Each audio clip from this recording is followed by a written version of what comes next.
Akhir sekali, sebagai kesimpulan, apakah nasihat Brother Firdaus, kesimpulan saya dalam masa 2 minit, nasihat ataupun pesanan akhir ataupun kata-kata hikmah pada mereka yang sedang menonton, yang sedang melalui situasi COVID-19 PKP ini? Baik, bila kita lihat kepada situasi sekarang ini, dia bagi setengah orang dia merasakan itu cuti. Mungkin pada peringkat minggu pertama dia cuti. Tapi bila masuk hari ke-8, hari ke-9 dia rasa depressed. Tepu.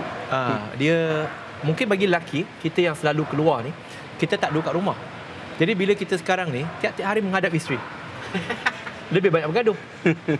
Kan? Itu pun jadi masalah. Tetapi ambil peluang ini, lihat, ingat kita sebagai muslim kita beriman kepada firman Allah Subhanahu Wa Taala. Banyak, semua kita beriman. Tapi ada satu ayat, 2 kali Allah Subhanahu Wa Taala ulang dalam surah Al-Insyirah, surah ke-94 ayat 5 dan 6, fa innamal usri yusra, innamal usri yusra. Dengan setiap kesulitan maka pasti hadirnya kesenangan, dan setiap kesulitan pasti hadirnya kesenangan. Maka kita lihat dalam bentuk yang positif. Islam mengajar kita satu cara yang sangat positif dalam kehidupan kita. Ambil peluang ini, alhamdulillah, ambil ini sebagai satu wake up call Allah Subhanahu Wa Taala untuk refresh iman kita, untuk bersolat jemaah dengan isteri, dengan anak-anak kita, dengan isteri-isteri kita, anak-anak kita. Okey. Untuk kita lebih banyak bahasa. Yang work from home, tetap work from home. Jangan ambil masa itu untuk buat kerja lain. Nak buat kerja lain selepas waktu bekerja kerana anda masih dibayar. Ya. Untuk para majikan mungkin akan merasa ini satu tempoh yang sangat susah kerana pekerja tak datang, tak ada apa yang mereka boleh buat di rumah, melainkan kena datang ke office. Maka ambillah, jadikan niat itu sebagai satu niat kali ini membayar gaji mereka di atas dasar sedekah juga. Dengan semoga Allah SWT bagi ganjaran lebih. Dan cuba buat sedikit aktiviti. Jangan duduk saja, makan saja, tidak. Tapi buat macam-macam aktiviti.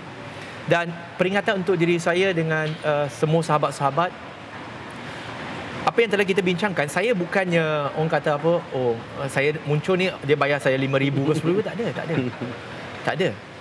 Saya datang ni semata-mata semalam saya message kepada coach. Saya kata saya terpanggil nak buat sesuatu. Sebab saya tak boleh nak duduk diam. Sebab yalah, jenis yang selalu keluar ni kan, tak boleh nak duduk diam. And I think I want to do something. I want to contribute something. Saya kena mematuhi perintah kerajaan, iaitu to stay home, dan memang saya stay at home. Cuma kali ini saya keluar kerana saya ada sebab saya nak buat kerja dan sebagainya. Jadi kepada kita yang tak ada kerja, yang memang kena kerja dari rumah, maka saya kata please stay at home, duduk di rumah, jangan ke mana-mana, jangan merayau, jangan ke sana ke sini dan sebagainya, melainkan sangat diperlukan. Para pekerja frontliner kita sedang berjuang bersungguh-sungguh. Kita doakan untuk mereka, jangan lupakan mereka. Dan anda kata kita lalu di roadblock dan sebagainya, jangan marah mereka kerana mereka buat kerja.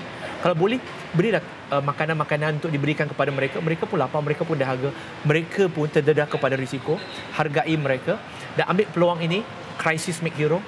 Ambil peluang ini untuk sedekah. Dan apa yang kau sebut tadi, moratorium RM500 untuk selama setahun, dapat RM6,000.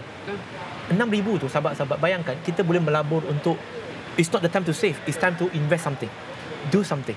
Okey, tambahan lagi dengan moratorium, kita tak perlu bayar rumah, kereta dan sebagainya, tapi kredit kena bayar lah. Too bad lah. Okay, so it's time for us to reinvent something. Yes, they are not perfect, saya pun tahu, dan coach pun alhamdulillah sangat terbuka. Saya bercakap dengan dia pun sangat terbuka. It's not perfect, tapi kalau kita nak tunggu a perfect world, it's only happen in Raudah, Jannah. Bukan di sini. Tetapi bukan bermaksud they are not improving. No, let's start somewhere, and along the way we try to encourage one another and improve, and along the way we will become better. Adakah kita fikir establish brand macam kita kata Aeon dan sebagainya, they just become superb just like that? No, they also start somewhere. But who they are today is due to where they started. But they have to start. Like right now, sahabat-sahabat, saya tak ada share dalam Raudah. InsyaAllah lepas ni saya akan. Okay, because I believe in something that, yes, there's nothing perfect, but let's start helping something. Help out. Kita melabur. Hopefully dengan niat kita nak melabur, kita nak membantu ekonomi ummah. Dan apabila ekonomi ummah ini kuat, dia akan sumbang balik kepada zakat, dan zakat ini akan dikembalikan kepada ummah. Alhamdulillah. Dan kepada sahabat yang belum muslim, jangan kata, you guys are so racist, only help your kind. No, we are not helping our kind. Likewise, in Islam, ya ayyuhallazina amanu qu anfusakum wa ahlikum nara. Iaitu selamatkan diri. If you as a non-Muslim, if your family members are the suppliers and you want to open up a grocery store Who you want to get your stuff from? Definitely you want to get the stuff from your family. You want to help your family business too. So what is the problem for me as a Muslim to help other Muslim who I consider not only family but my relative, my close people? We are innama mu'minun wa ikhwah. We are all relative to one another. Okay, of course we get supply from other people. So what we do is that untuk sahabat-sahabat Muslim, come, let's start bantu perkasakan ekonomi umat Islam. Kami berdakwah tapi kami akan cuba pelbagai cara untuk menguatkan dakwah. Ekonomi diperlukan untuk sustain dakwah. Kita tak boleh komplain missionary Kristian banyak dana. Yes, sumbangan banyak, tetapi mereka juga buat bisnes yang lain untuk support dakwah mereka. And likewise, we are doing the same. If not, tuan-tuan dan puan-puan, sampai bila NGO Hashim nak minta duit saja? No, it's time for us to come together, support one. InsyaAllah, kita hope berapa ribu, Coach? 1,000? 1,000.